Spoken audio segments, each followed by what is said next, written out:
सविसर्जसवर धर्मं जगनं गच्छै आयसंवायं जनमणमानं वरवारं निर्मणकमण सुपस्तानं पुरजीवो भवामि स्वाहा।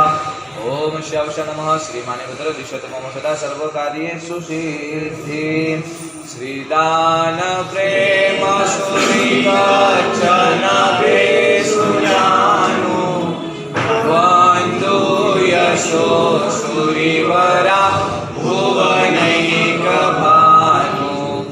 माङ्गो कृपा सूरीश्वरा जय घोष आजे यो धर्मजीत सूरीवरा शिवराज काजे अद्भुत भक्ति प्रभुनि करता भक्तो ना भगवान तमे जिन गुरु आज्ञा हृदय धरता शिष्यो ना रखवाल तमे त्यागी तपस्वी उच्च संयमी तीर्थ प्रभावक उपकारी जगवल्लभ गुरु वंदन करता आत्म पामे गुण चारी।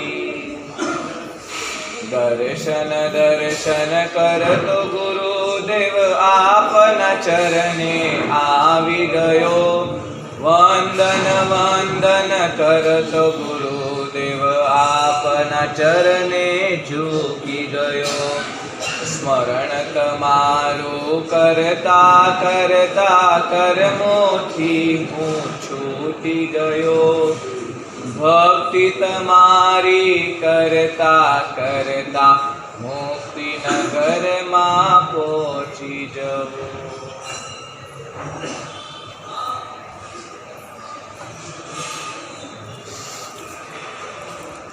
कुमारपाल चरित्र का आज दूसरा सोमवार श्लोक यहाँ से बोल रहा हूँ, ध्यान से सुनिए।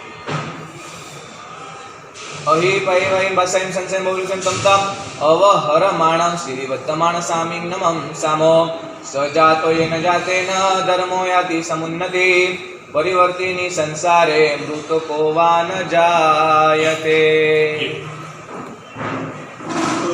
परम कृपाळु परमात्मा महावीर स्वामी का शासन, यह शासन के अंदर हम सभी का जन्म हो चुका है। ये शासन के अंदर जन्म होने के बाद परमात्मा महावीर स्वामी के पाठ परंपरा में विराजित सभी गुरु भगवंतों अपने प्रवचनों के माध्यम से अलग अलग रूप से आपको या तो महापुरुष का चरित्र बोलो या तो जो भी ग्रंथ रहता है वो ग्रंथ की जो वास्तविकता है वो समझाने के लिए आपको अलग अलग रूप से आपको बताया जाता है। बराबर है। गए सोमवार के दिन मैंने आपको बताया था कि कुमारपाल का चरित्र यानी क्या और चरित्र क्यों सुनना चाहिए। तो बहुत सारे लोगों के अंदर प्रश्न होता है कि गुरुदेव इतने सारे महापुरुषों के हम लोग चरित्र सुन पाए लेकिन और सुन भी लिया, लेकिन हमारे अंदर जो चरित्र का भाव रहता है वो प्रकट होता नहीं है। मैं आपको एक प्रश्न पूछता हूँ कि कुमारपाल का चरित्र एक सोमवार हो गया, आज दूसरा सोमवार आया, आज भी आप कुमारपाल का चरित्र सुन लेंगे? क्या आप इतना बता सकते हो कि ये चरित्र के अंदर जो भी आप सुनेंगे उसमें से एक लाइन का भी अपन अपने जीवन के अंदर एक दिन के लिए अमल करेंगे? विपिन भाई, अगर कोई भी महापुरुष का चरित्र आप सुनते हो, वो चरित्र सुनने के लिए गुरु भगवंत जो निस्वार्थ रहते हैं और आपके ऊपर कृपा बरसाते हैं, और उस समय पे एक लाइन एक दिन के लिए भी अपन उसका अमल करें, क्या अपन कर सकते हैं? कर सकते हैं या करते नहीं है? दोनों है। करना चाहिए कि कर सकते नहीं है? सोच समझ कर जवाब दीजिए निर्मल भाई। करते हैं, करना चाहिए कि करते ही नहीं है? कोशिश शब्द तो है, इसके लिए तो आप सब लोग वहाँ पे है और हमने पुरुषार्थ किया तो मैं यहाँ पे हुआ। कोशिश तो जब तक अपना इच्छाओं का अंत होगा नहीं तब तक यही जवाब रहने वाला है कि कोशिश कोशिश और कोशिश। करना चाहते हैं कोशिश चालू। करना चाहते हैं कोशिश चालिए, फॉर्मेलिटी के हार्टली कभी भी हो ही नहीं सकता। कोशिश के अंदर कभी भी हार्टली होता है तो 100% अपना पुरुषार्थ उसके अंदर अगर कम है तो ही हार्टली नहीं है। पुरुषार्थ की जरूरत है, कोशिश की जरूरत नहीं है। कोशिश में कंटाला हो सकता है, पुरुषार्थ के अंदर कंटाला नहीं। रिपीट, कोशिश के अंदर क्या बताया मैंने? कोशिश के अंदर आपको निश्चित कंटाला आ जाएगा, लेकिन आप अगर पुरुषार्थ करते हो तो नक्की वो आपका ध्येय यानी कि निश्चय है कि आप करेंगे, करना चाहते हो और करना ही है। आज कुमारपाल का चरित्र आज अपने को सुनने का है। बहुत ही अच्छी बात याद आती है, जैसे दूध के अंदर अगर चावल गिरे तो क्या बन जाता है? दूध के अंदर अगर चावल गिरते, बिपिन भाई बोले दूध पाक बन जाता है। वो भी जवाब सही है। दूध के अंदर चावल गिरे तो खीर बन जाती है। अगर महापुरुष के चरित्र अपन हृदय से सुने तो अपनी तकदीर बदल जाती है, अपनी तकदीर बदल जाती है।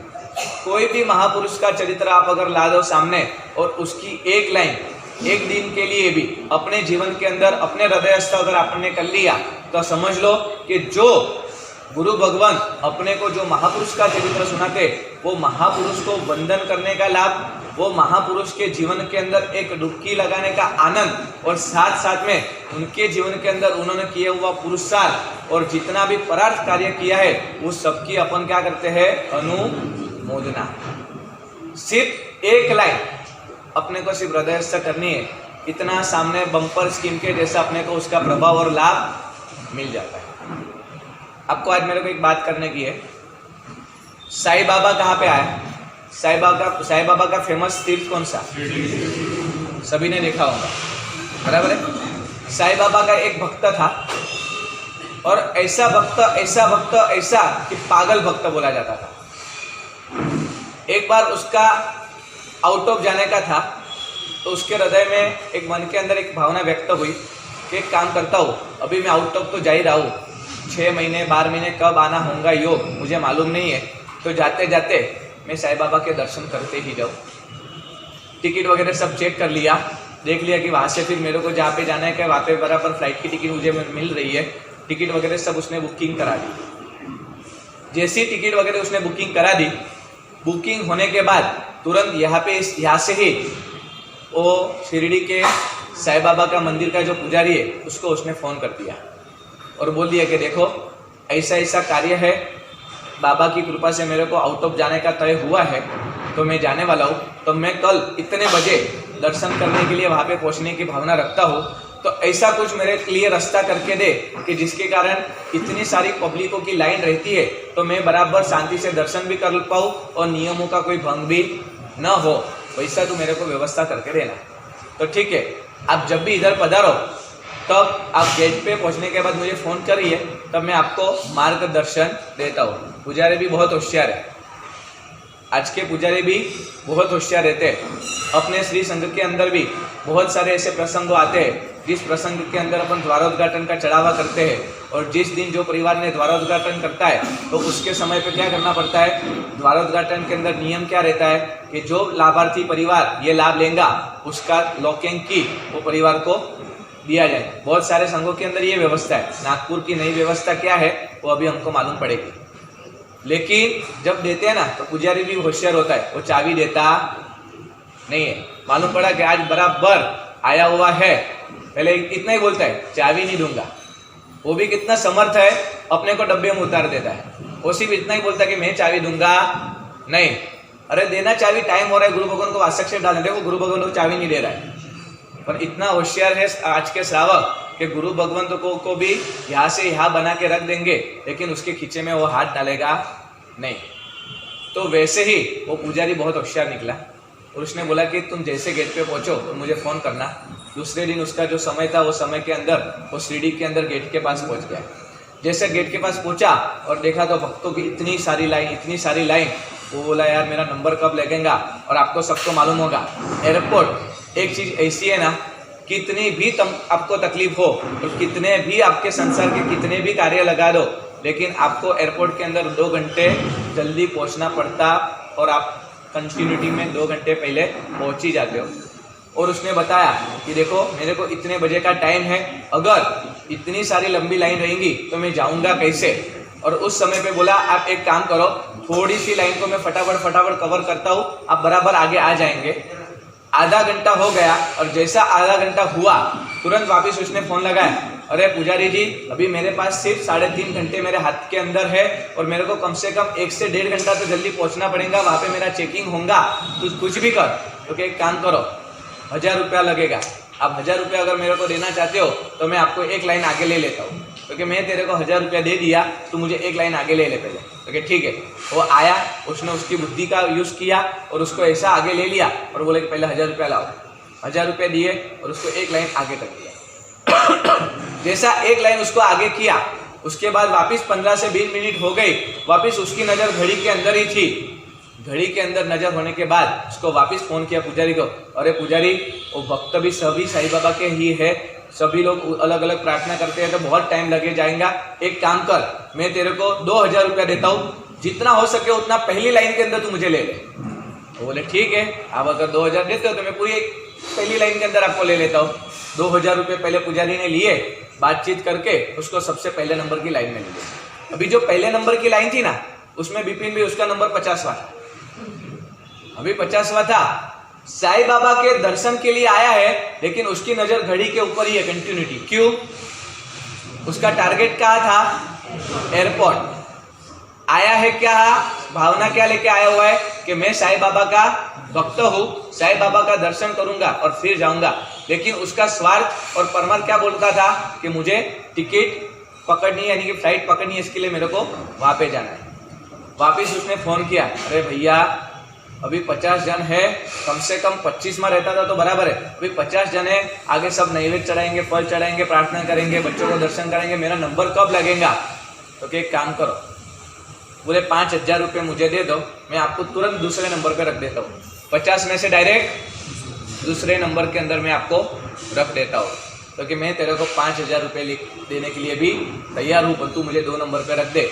उसने 5000 रुपये लिए, उसको 2 नंबर के ऊपर रख दिया। अब ध्यान से सुनना। और एक भक्त ऐसा था, बहुत सारे सालों के बाद बहुत सारे सवालों का वो बाबा के सामने रख के आया था और संकल्प किया था कि यदि तेरा कार्य हो जाए तो तेरे को ये पूजा बढ़ानी पड़ेगी और ये दर्शन और संकल्प के साथ फिर तू यहाँ से जा पाएगा। और ऐसा समय आया कि इसको 2 नंबर पे रखना, और वो 1 नंबर वाला वही भगत था जिसमें उसको आधा घंटा रखने वाला था। पहले कितने रुपए लिए?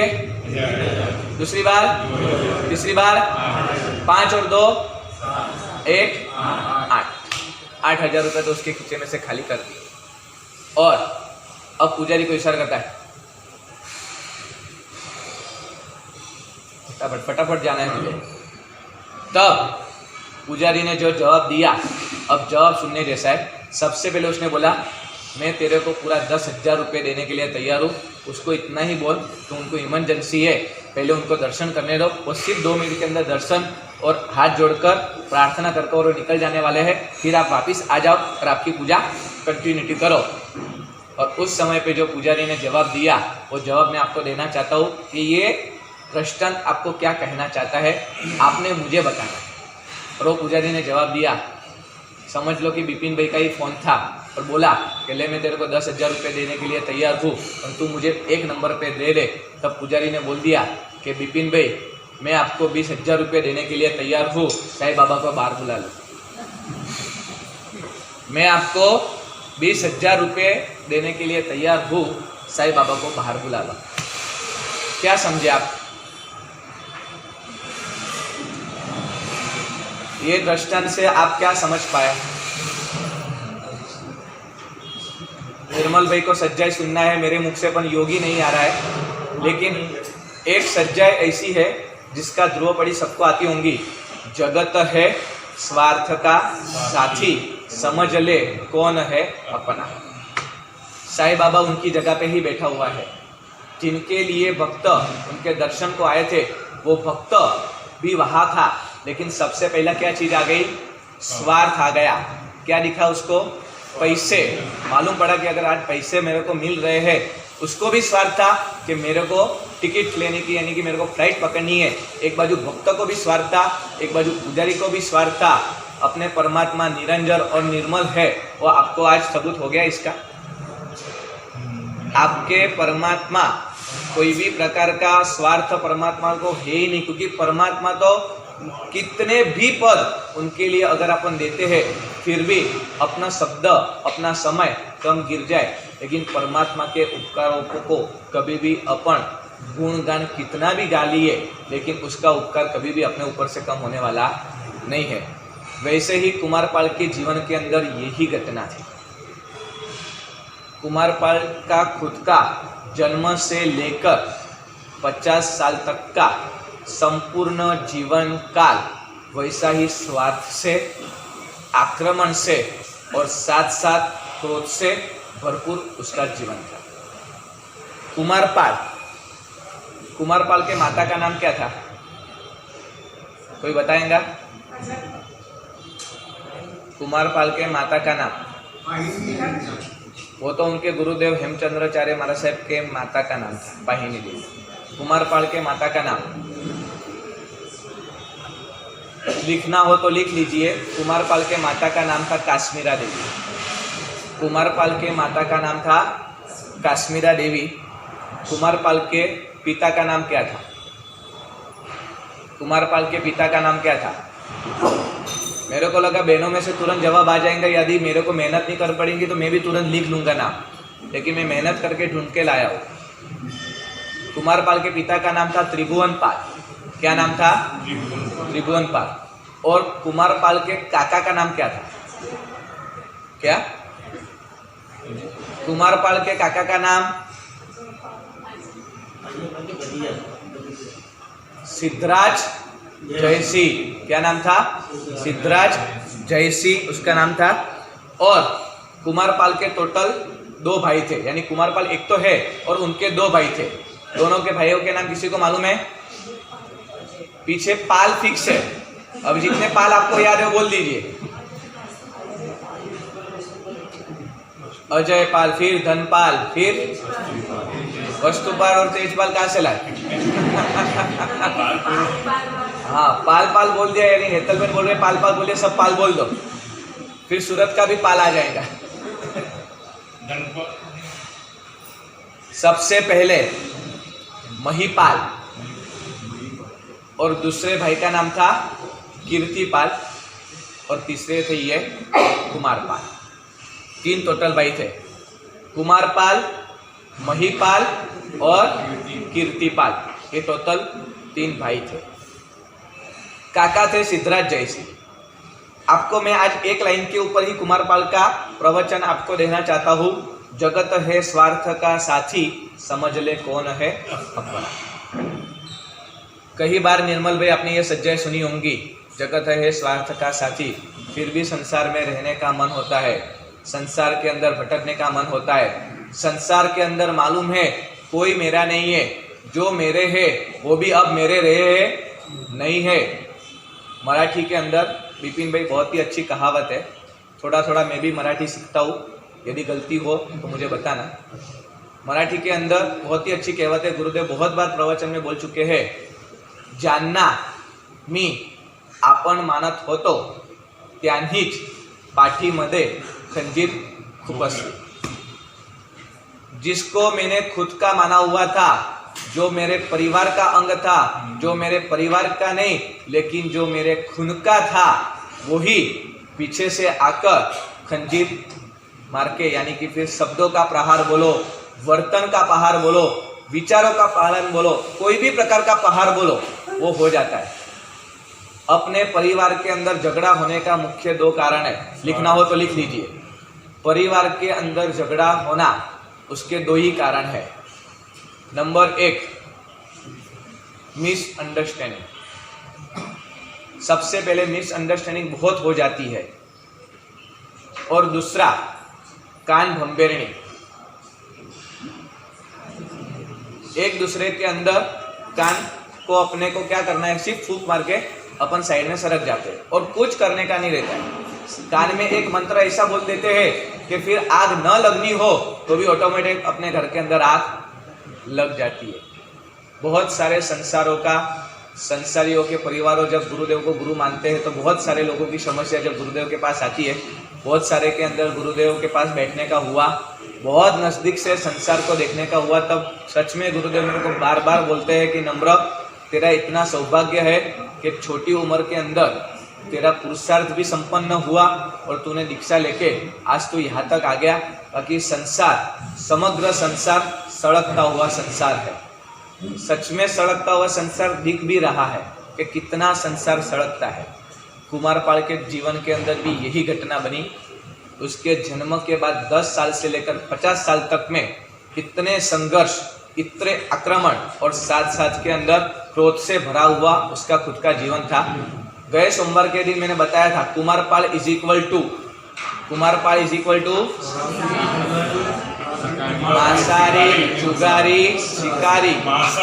मासारी जुगारी शिकारी इज इक्वल टू कुमारपाल। देखो कुमारपाल की जो त्रिपदी मैंने आपको दी थी, वो त्रिपदी को भी अपन याद ना रखे, लेकिन जो उसका जीवन था पूरा स्वार्थ से भरा हुआ था। लेकिन स्वार्थ से भी भरा हुआ जीवन के अंदर क्या क्या नई बात है वो मैं आज आपको बताना चाहता हूँ। सबसे पहली बात मेरे को आपको बताने का है आज कि उसके काका का नाम मैंने आपको क्या बताया, सिद्धराज जयसी। सिद्धराज जयसी को कुमारपाल के ऊपर बहुत ही क्रोध था, ईर्ष्या थी, इतनी सारी ईर्ष्या थी कि ईर्ष्या की आग के अंदर अगर कोई डूबता था तो ये सिद्धराज जयसी था, लेकिन उसके सामने समता के पानी के अंदर स्नान करने का अवसर अगर कोई प्राप्त करता था तो ये कुमारपाल खुद था। इतनी सारी सिद्धराज जयसी को ईर्ष्या थी। एक बार, 2 बार, 3 बार, 4 बार अलग अलग प्रयोग करके देखे कि कुमारपाल को मैं कैसे गिराऊं, लेकिन कुछ पुण्य जबरदस्त कर आया होगा। और इतना जबरदस्त पुण्य करने के बाद फिर भी मालूम पड़ा सिद्धराज जयसी को कि मैं इतना काका होकर भी उसका मैं कुछ कर नहीं पाता हूँ। आजू बाजू के अंदर गया तब मालूम पड़ा कि तू ये साधना करेगा तो तेरी शायद ये हो सकती है।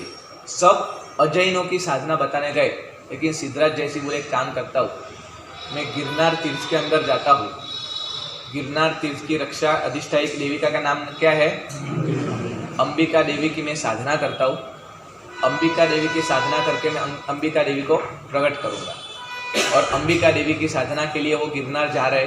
गिरनार जाने के बाद वो अंबिका देवी की साधना कर रहे। जैसे अंबिका देवी की साधना वो कर रहे, वो साधना के अंदर अंबिका देवी प्रकट होती है।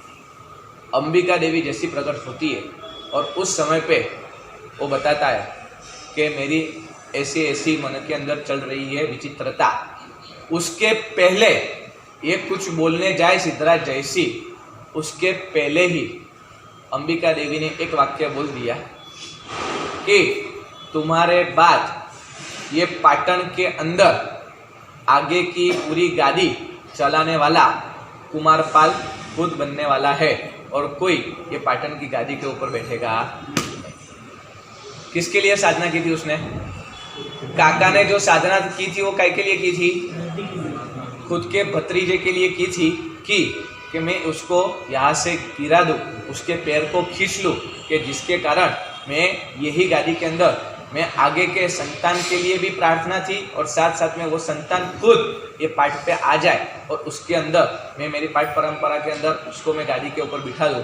कौन इतना क्रोधित था और उसमें अंबिका देवी ने यह बात हो गई तो क्या हो गया, आग के अंदर केरोसिन का काम हो गया। और अभी केरोसिन का काम तो हो गया, तो अब तो इतना क्रोधित कि अनकाउंटेबल क्रोधित अभी वो बन गया।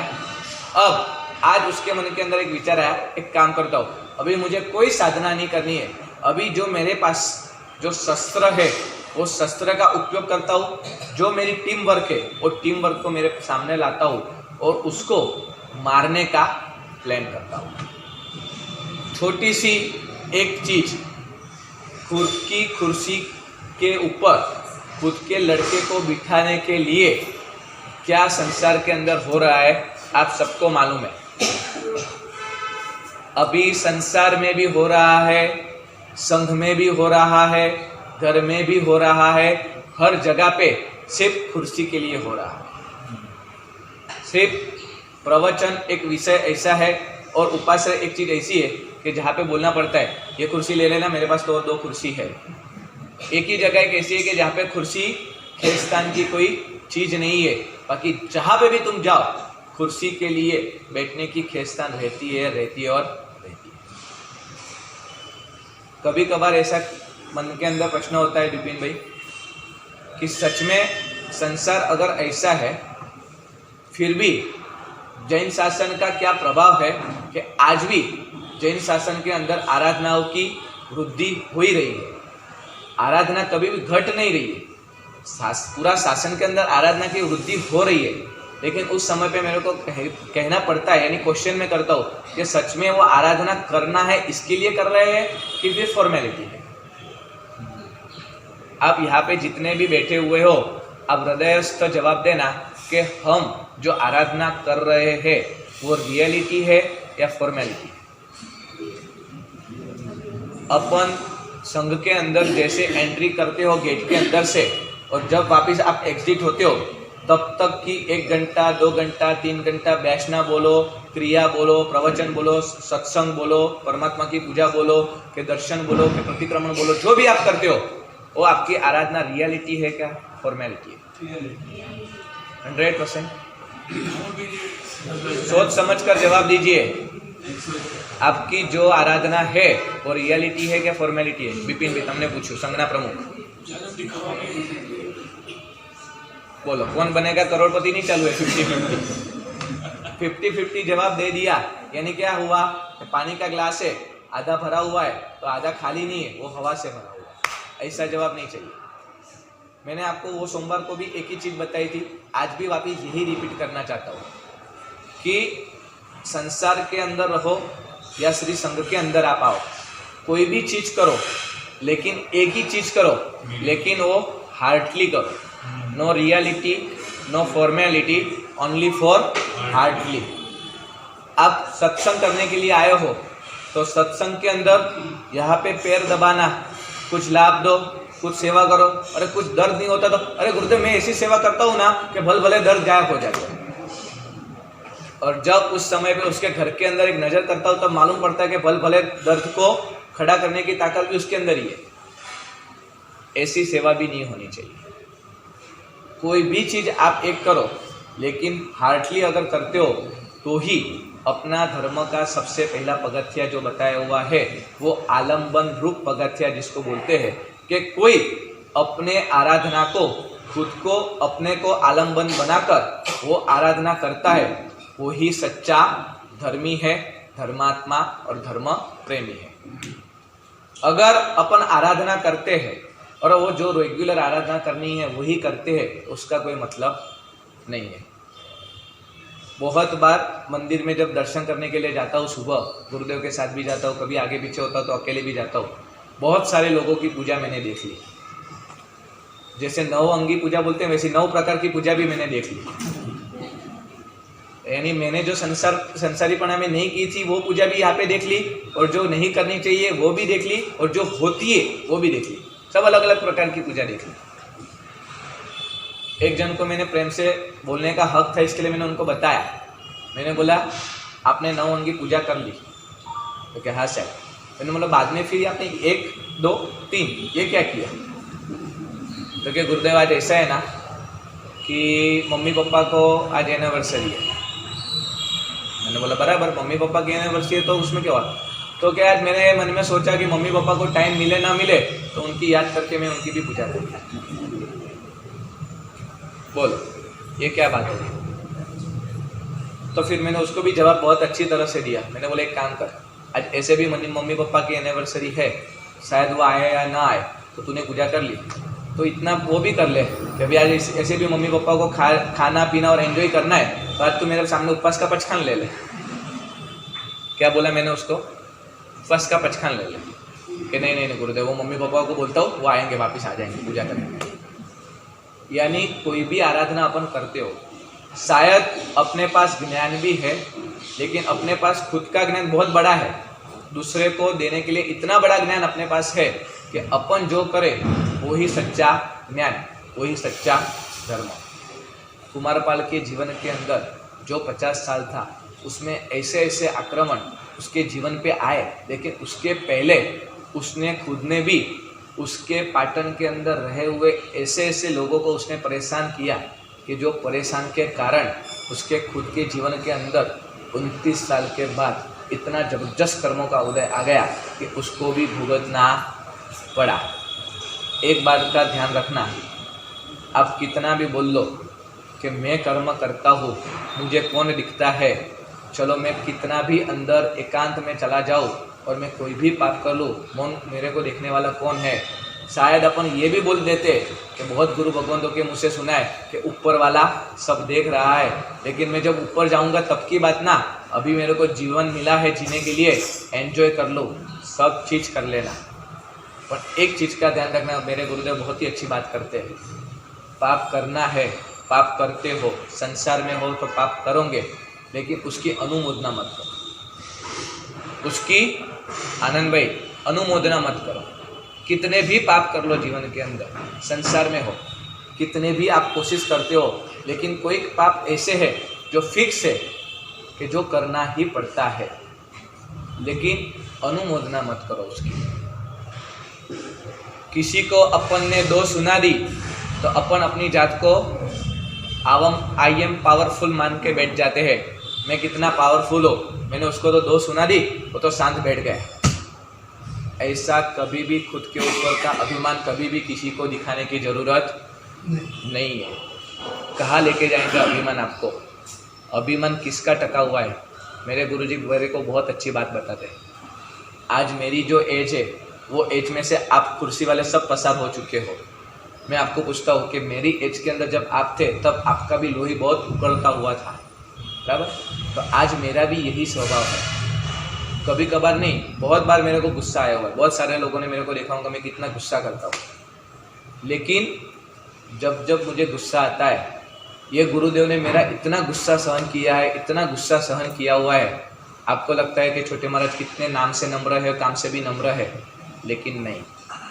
मराठी में कहावत है, दिस्तर तरनस्त म्हणून जग फस्त है। कभी कभार मेरी भी जिद रहती है, गुरुदेव मना बोलते हैं तो मैं जिद करता हूँ, लेकिन जो गुरुदेव का समझाने का तरीका है ना, वो मेरे को आज आपको बताना है कि गुरुदेव इतने सरलता से, इतने बड़े आचार्य होकर भी जो मेरे को समझाते हैं ना, फिर अगर मैं गुस्सा करने जाऊँ ना तो मेरे को खुद को शर्म आती है कि मैं ये क्या कर रहा हूँ, मेरे को खुद को शर्म आती है कि ये मैं क्या कर रहा हूँ। एक बार इतना गुस्सा मेरे को आ रहा था और उस समय पे गुरुजी ने मेरे को एक ही लाइन बताई, पर कैसे वड़ील लोग भी कैसे रहते हैं, देखो अनुभव की बात है। गुस्सा हो गया, गुरुदेव बोले अभी देख नौकरसी का टाइम हो गया, तू जाता है गोचरी बोलने के लिए, तेरी अनुकूलता है कि फिर मैं महात्मा को बोलूँ? मैंने बोला नहीं गुरुजी, मेरी अनुकूलता है, मैं जाता हूँ। मैं गोचरी बोल के आया, गोचरी रख दी, गुरुदेव बोला चल मेरे हाथ से पहले वापर। माँ का काम कौन करती है? गुरु माँ करती है। गुरु माँ ने मुझे को वपरा दिया, उन्होंने भी वापर दिया, मेरे मन में रहा नहीं गया। मैंने बोला अभी उसका मेरे को जवाब तो दो। इतना प्रेम वाल देने के बाद भी अभी भी मेरी आँख थरी नहीं। और उस समय पे गुरुदेव ने बोला कि देख नम्र, गुस्सा किसी को नहीं आता, वो बहुत बड़ी चीज़ नहीं है। जब तक अपन छद्मस्त है तब तक अपने में क्रोध रहेगा रहेगा और रहेगा। लेकिन एक ही शब्द का ध्यान में रखना कि रावण का भी अभिमान टिका हुआ नहीं है।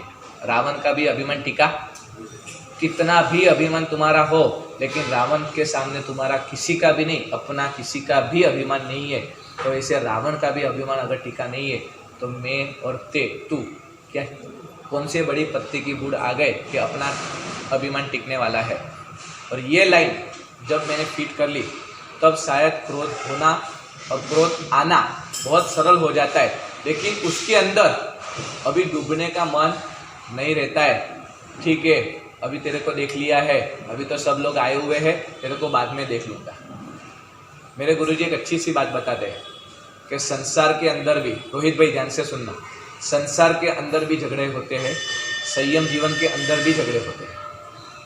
संसार के अंदर भी झगड़े होते हैं, संयम जीवन के अंदर भी झगड़े होते हैं। फर्क क्या है? अब ध्यान से सुनना। और बोलते हैं गुरुजी कि संसार में जो झगड़े होते हैं ना वो अल्प विराम है, संयम जीवन के अंदर झगड़े होते हैं ना वो पूर्ण विराम। रिपीट, संसार के अंदर भी झगड़े होते हैं, संयम जीवन के अंदर भी झगड़े होते हैं। संसार के अंदर जो झगड़ा होता है ना उसके अंदर अल्प विराम है। ठीक है, तो बाद में मुझे बाहर मिल, तेरे को दिखा देता हूँ, तेरी जितनी ताकत है तू लगा दे, फिर मैं तेरे को बता देता हूँ। और संयम जीवन के भी अंदर किसी से मन दुख, मन मोटा हो गया तो एक ही चीज आती है, ठीक है मेरी गलती हो गई, मिच्छामि दुक्कडम, इंग्लिश ज़्यादा पढ़ा हुआ हो तो सॉरी, 2 ही शब्द। कितनी मिनट लगी? 1 मिनट भी लगी? 1 मिनट भी लगी? नहीं लगी। और वापिस नई चीज बोलो, अभी आपने को आगे क्या करना है, अभी आगे क्या करना है। संसार के अंदर तो उसको देखा नहीं कि क्रोध की ज्वाला जली नहीं, लेकिन एक चीज का ध्यान रखना कि कितना भी झगड़ा कर लो, रगड़ा कर लो, कुछ भी कर लो, लेकिन साथ कुछ भी नहीं आया है। अपने को ही अपना ही जन्म होता है, अपना ही मृत्यु होता है, साथ में सिर्फ और सिर्फ अपने पुण्य और पाप, उसके सिवाय कुछ भी आया नहीं है और कुछ भी आता नहीं है।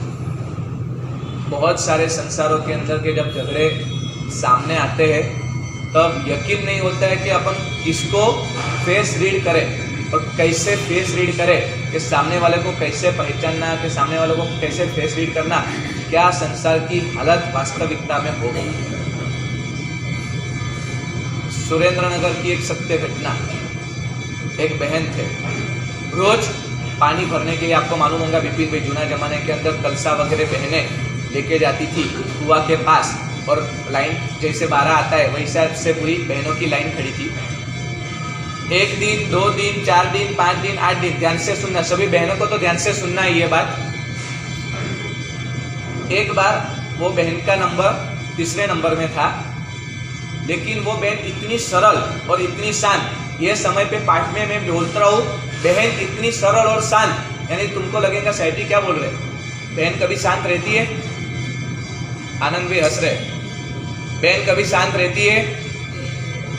आया ना साहब जी, आपको तो कुछ नहीं है, प्रवचन होने के बाद आपको गोचरी मिल जाएंगी, हमको घर पे भी जाना है, आज शाम का बैठना है, घर पे कौन खिली, विपिन भी यहाँ पे व्यवस्था नहीं रखी हुई है। लेकिन इतनी सरल वो बहन थी, वो बहन को पीछे वाले चौथे नंबर वाले बहन ने क्या किया, जानबूझकर थोड़ा सा आगे आके उसको धक्का लगा के उनको साइड में कर दिया। जैसा उनको साइड में कर लिया, वो बहन ने बोला आपको लगा तो नहीं ना? धक्का जिन्होंने मारा उसको, जिसको धक्का लगा वो बहन पूछती है आपको, मेरे को धक्के मारने में आपको कुछ लगा तो नहीं ना? सुन रहे हो ध्यान से? चौथे नंबर वाली बहन ने तीसरे नंबर वाली बहन को धक्का लगाया, तब तीसरे नंबर वाली बहन बोल रहे कि आपको धक्का मेरे को जो लग गया, तो आपको वो धक्के लगने में आपको तो कुछ तकलीफ नहीं हुई ना? कब बोलोगे आप ऐसा? निर्मल भाई बोले इतवारी की बहन ऐसी नहीं है, यानी उनके श्राविका का अनुभव कर रहे हो कि सभी बहनों का अनुभव बोल रहे हो? और उस समय पे एक ही लाइन, आपको तो कुछ लगा नहीं है, वो बहन की यहाँ की जो बुद्धि थी ना वो ठिकाने पे आ गई और वो समझ गई कि मैंने जो किया है ना वो बहुत बड़ी गलती कर चुकी हूँ, कि मैंने जो मेरा कोई रिलेशन नहीं है, जो मेरी कोई कल्याण मित्र नहीं है, सिर्फ मैं भी एक स्त्री हूँ, वो भी एक स्त्री है, लेकिन मेरे सिर्फ उसका एक ईर्ष्या तत्व था, मैं इतना क्रोधित हुई और मेरे को उसके प्रति इतना था कि वो कैसे ये समय के अंदर इतनी सरल रह सकती है, तो लाओ मैं आज उसको गुस्सा करा के दिखा दूँ। और जैसा उसने गुस्सा किया और मुझे जवाब ये कि तेरे को तो कुछ लगा नहीं। चलो आज इतना भाई और बहनें अपन इतना तो कर सकते हैं ना, एक दिन नहीं, दिन में 1 घंटा नहीं, आधा घंटा नहीं, 15 मिनट से नियम अपन संकल्प, नियम नहीं संकल्प, 15 मिनट अपन क्रोध मुक्त बन सकते हैं। 15 मिनट के लिए विचारों से भी क्रोध मुक्त और प्रैक्टिकल आलम्बन के स्वरूप भी क्रोध मुक्त 15 मिनट। विपिन भाई તમારાથી તો બધા કરશે, રાજા તેથા પ્રજા 15 मिनट। मैं ऐसा नहीं बोल रहा हूँ कि आप सब क्रोध से भरपूर, मैं ऐसा नहीं बोलना चाहता हूँ। अपन छद्मस्त है, अपन जब तक परमात्मा के शासन में है, लेकिन अभी तक अपन परमात्मा बने नहीं है, तो अपने अंदर क्रोध है, क्रोध रहेगा और क्रोध रहने वाला है। लेकिन इतना तो नक्की कर ले कि अपन 15 मिनट, 24 घंटे में 15 मिनट विचारों से और प्रैक्टिकल में मैं क्रोध मुक्त बनूंगा। इतना कर सकते हैं? सोच समझ कर जवाब दीजिए। हाँ बोल देना। साहब आज तो सेना ठोस, बाबूलाल क्या बिपिन भाई ने मेनू बनाया था, इतनी नींद आ गई, 1.5 घंटा सो गया, मैं 15 मिनट क्रोध मुक्त था। ये नहीं चलेगा। बहुत सारे लोग ऐसे रहते हैं, संसारी लोग, कि हमारे जैसे साधु भगवंतों को भी डब्बे में उतारते हैं, पर लेकिन ऐसा नहीं करना है। 15 मिनट आप जब तक आपकी आंखों से आप आपकी आराधना के, आप संसार के कार्य कर रहे हो, या भी यानी कि आप खुद जीवंत हो, सीधा शब्द में बोल रहा हूँ आपको, आप जीवंत हो, उसी समय पे आप आपके कार्य के अंदर हो, उसी समय पे आपने 15 मिनट क्रोध मुक्त बनना, इतना कर सकते हो? बहनों में आवाज नहीं आ रहा है, कारण 15 मिनट, सिर्फ 15 मिनट। सामयिक नहीं चलेगी, प्रतिक्रमण नहीं चलेगा उसके अंदर। बहनें बहुत होशियार है। पाठशाला पढ़ने के लिए गए थे, साध्वी जी भगवान के पास सत्संग करने के लिए गए थे और 15 मिनट में मुक्त, ये नहीं चलेगा। बहने को तो ये कहना चाहिए कि आप आपके सासू माँ के साथ 15 मिनट मुक्त हो जाओ क्रोध से। एक बहन भी अगर ऐसे 15 मिनट वाले बन जाए ना, तो उनके नाम लिख के मैं बिपिन भाई को बोलूंगा कि अपने को उनके बहुमान करने हैं। असंभव। सही बात हो तो बताना, और मैं गलत हूं तो भी मुझे बता देना। सिर्फ 15 मिनट। सच में क्रोध मुक्त बनना बहुत जरूरी है। क्रोध से मात्र अपना जीवन नहीं, अपना जन्म भी पूरा बिगड़ जाता है। सच्चाई की ध्रुव पक्ति सबको आती होंगी। कड़वा फड़ छे क्रोधना, ज्ञानी एम बोले। एक बार ये सच्चाई बोली, कड़वा फड़ छे क्रोधना, ज्ञानी एम बोले बिपिन भाई।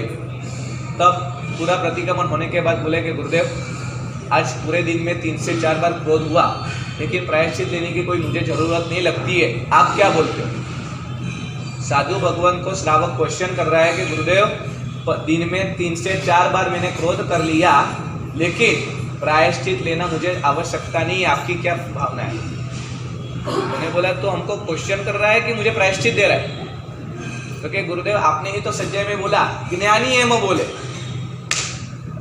आप तो गुरु महाराज हो। अरे भगवान, मैंने बोला ये कहाँ से लोग आ गए और कहाँ से संशोधन उसका लगा देते। आगे की लाइन, रीसतनो रस जानिए हला हल तोले, और उसमें भी कितनी सूक्ष्म बात ज्ञानी भगवंत ने फरमाई है। क्रोध सहित तप जे करे ते तो लेखे न थाय। कुमारपाल खुद उसके जीवन के अंदर तप शब्द तो प्रारंभ भी नहीं हुआ था, लेकिन नवकारसी शब्द क्या, जोविया शब्द क्या, उसके जीवन के अंदर शायद सोता होगा ना, तब शायद वो पाप से मुक्त होगा। बाकी वो जागा और जब तक सोया नहीं तब तक उसका जीवन पाप और पाप से भरपूर था। कितने तपस्वी यहाँ पे आज धर्मचक्र तप के अंदर 9 दिन के एकादशी के अंदर बैठे है। कोई देव दुर्लभ तप भी रोज करते हैं, एक नवकारसी का, सभी तपस्वी यहाँ पे है, बराबर है। मैं एक क्वेश्चन आपको करना चाहता हूँ, आप जो भी तप करते हो सच में क्रोध मुक्त तप है क्या क्रोध युक्त तप है आपका? आप जो भी धर्मचक्र तप के तपस्वी हो, नवकारसी के तपस्वी हो, 9 दिन के एकादशी के तपस्वी हो, हमारे मौलिक भाई आए अभी, उनको भी पूछना चाहता हूँ कि आपका जो तप है वो क्रोध मुक्त है या क्रोध युक्त है? यानी आप क्रोध करते हो या क्रोध नहीं करते हो? हमारे मंत्री साहब बहुत शांत है। कितना भी उत्तम मैंने जवाब दिया कि हमारे पास में बहुत तो स्वार्थ है, कितना भी स्वार्थ लगा दो, जिनको आप 2 शब्द बोल देते हो और आप खुद को मान जाते हो कि मैं खुद अमित शाह हूँ, एक बोल दिया और वो बैठ गया, शायद आपका पावर और आपकी ग्रह दशा और आपकी उच्च प्रकार की मनोदशा के कारण शायद वो बैठ भी जाएगा, लेकिन कर्म सत्ता का जब एक चक्र भी अपने ऊपर फिर गया ना, तो समझ लेना अपना ही अपना, द्वेषी नहीं, कर्म खुद अपना ही अपना बनकर कर्म बन के अपने को खत्म करके चला जाएगा। जी। कैसे कैसे कर्म। आज मेरे को आपको एक मंत्र देना है, क्रोध शांत करने का मंत्र देना चाहता हूँ। लेना है आपको? क्रोध को शांत करने का मंत्र देना चाहता हूँ, लेना है? जवाब तो आता नहीं है, तो मेरे को लगता है सबको क्रोध बहुत पसंद है। क्रोध शांत करने का मंत्र देना चाहता हूँ, लेना है आपको? एक ही छोटी सी बात मैं आपको बताना चाहता हूँ। जब से मैंने मेरे गुरुदेव के मुख से सुनी, फिर भी ध्यान रखिए, फिर भी मेरे से क्रोध होता ही है, नो डाउट। लेकिन क्रोध में भी अभी फर्क हो गया है। आज मैं आपको बताता हूँ कि क्रोध में फर्क क्या होता है। देखो, आप आपके घर के अंदर गए, छोटा मोटा झगड़ा हो गया, तो उस समय पे आपने क्या किया? और दो पुरानी बातें वापस लाके और क्रोध को आपने क्या किया? ज्वालामुखी बना लिया। बराबर है? और दूसरे नंबर का क्रोध ये है, कारण संजोग में निमित्त क्रोध के अंदर बन गया और मैंने बोल दिया ठीक है ना, मेरी मिसअंडरस्टैंडिंग है, चलो मेरी गलती हो गई, चलो अभी अपन आगे का काम करते हैं। क्रोध में भी फर्क है। क्रोध ही है, इसमें कोई जवाब नहीं है और कोई सवाल भी नहीं है। तो क्रोध को खत्म करने का एक मंत्र, यानी कि एक छोटा सा धचका गुरुदेव ने मुझे बताया था। बहुत सारे प्रश्न जो भी मुझे मिले हुए हैं नागपुर के, उनको भी मैंने ये बताया हुआ है। लेकिन आज संघ के समक्ष पाठ पे कुमारपाल का चरित्र लेके बैठा हूँ, तो आज मुझे आपको बताना है। एक संत योगी, पूरे गांव के अंदर उनका नामना और कामना थी कि ये संत यानी कि मौन संत है। क्या नाम है उनका? नाम मौन संत। कुछ भी बोलते नहीं है और सबसे उनका एक प्रभाव है कि कोई कुछ भी बोल दे, कोई कैसे भी उनके पास आ जाए, कोई कैसी भी समस्या हो, बड़े बड़े तूफान उनके सामने खड़ा कर दे, उनकी कोई गलती हो या न हो, गलती को बनाकर भी अगर उनके सामने रख दे, फिर भी उनकी मुख की रेखा के ऊपर सिर्फ और सिर्फ स्माइल के सिवाय कुछ भी नहीं। 3-4 ऐसे युवान, जो हमारा गौरव बैठा है ना, वैसे सब युवान खड़े थे। उनके कान के अंदर ये बात गई। जैसी बात गई और तुरंत मित्रों के अंदर आपस में चर्चा चालू हो गई। ये समय में भले संत बन गए, क्या हो गया, लेकिन गुस्सा ना हो इम्पॉसिबल। एक काम करते हैं, चलो आज अपन चारों मिलकर जाते हैं और आज वो संत को दिखा देते हैं और साथ साथ अपनी चारों की पहचान पूरे गांव के अंदर भी बता देते हैं कि अपने 4 मित्रों की कैसी पहचान है। किसकी परीक्षा करने जा रहे हैं? संत की परीक्षा करने वाला ये संसारी एक संत की परीक्षा करने के लिए जा रहा है। ये बातों के अंदर बहुत सारी बातें आपकी क्लियर हो जाएंगी। जैसे यहाँ से युवान लोग समझ लो कि मेन गेट के ऊपर से, पीछे के रास्ते से नहीं पर आगे के रास्ते से समझो आए, ये गेट आया, ये गेट से गुरु भगवान की ओर जा रहे हैं। गुरुदेव की नज़र पड़ गई कि ऐसे 4 युवान आ रहे, देख लेना। इस पे ऊपर से एक बात मैं आपको पहले बताना चाहता हूँ। गुरु भगवान की नज़र MRI होती है, ध्यान रखना। कितने भी तुम्हारे कैमरे लग जाए, कितना भी तुम चेकअप कर लो, शायद कोई चीज़ ऐसी रहेंगी, चोर आया होगा, यहाँ पे पूरा मुंह तक बांध लेगा, आप चोर को पकड़ पाओगे? चोर को पकड़ पाओगे आप? नहीं। लेकिन कोई भी जीव, जब भी संसारी व्यक्ति गुरुदेव के पास आता है, उनकी नज़र के अंदर मालूम पड़ जाता है कि उसका क्या कहना होगा, या तो क्या तकलीफ में होगा, या तो क्या चीज़ उसके सामने आने वाली है।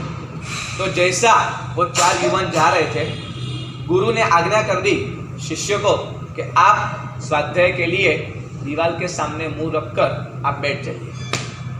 तो कि ठीक है। एक शिष्य ने पानी का ग्लास रख दिया और गुरुदेव कुछ भी हो तो हमको आवाज दे देना, कुछ भी हमको काम हो तो हमको बुला लेना। गुरु भगवान लिखना चालू, लिखना चालू, लिखना चालू, लिखना चालू। 1 कदम, 2 कदम, 10 कदम, 12 कदम, 15 कदम, 18 कदम तक आ गया।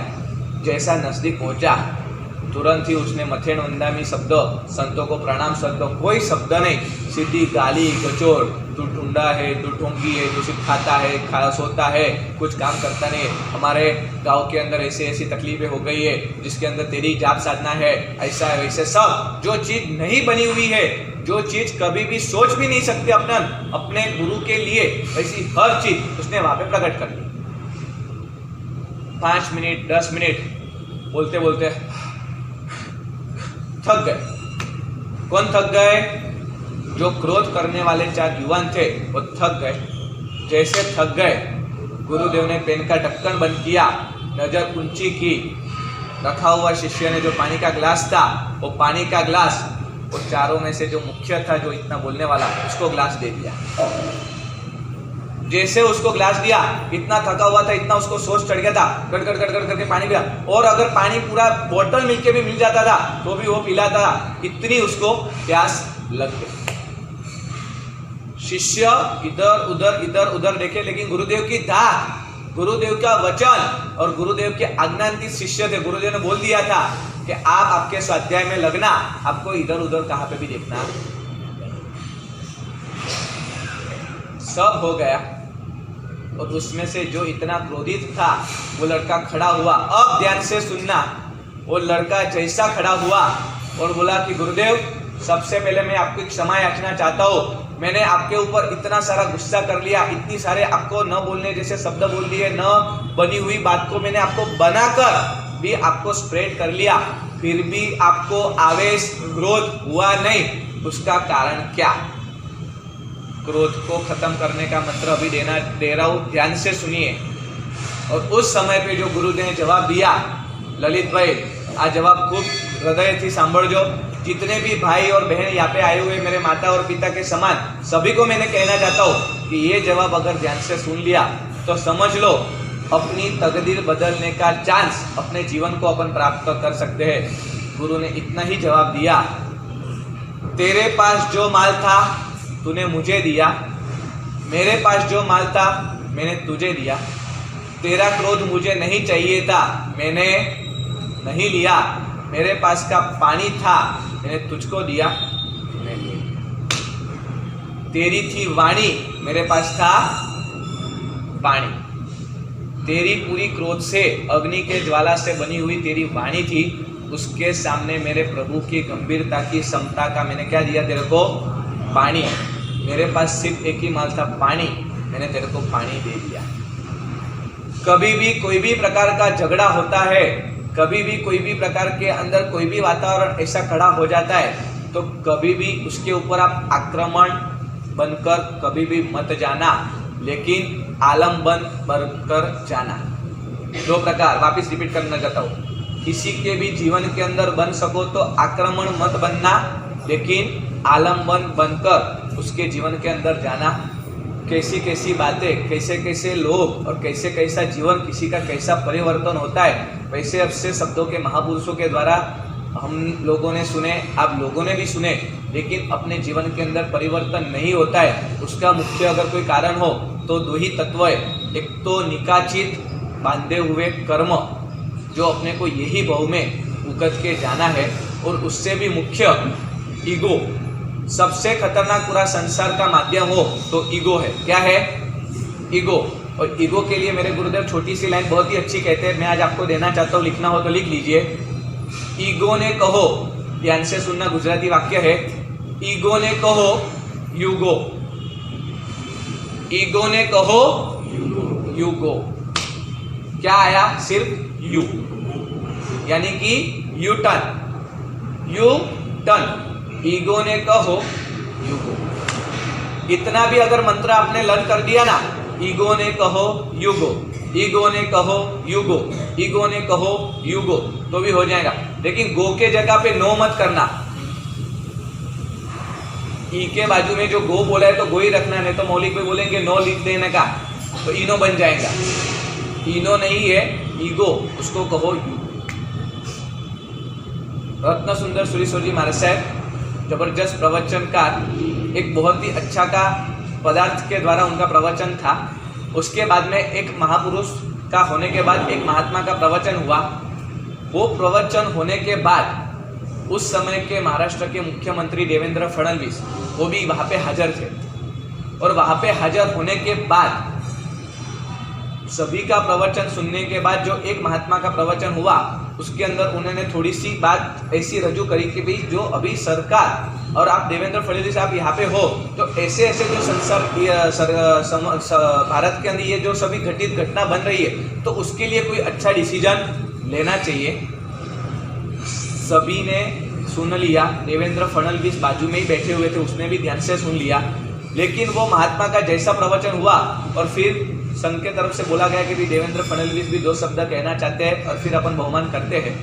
और देवेंद्र फडणवीस ने जो 2 बात की ना, आज 2 बात मैं आपको बताना चाहता हूँ।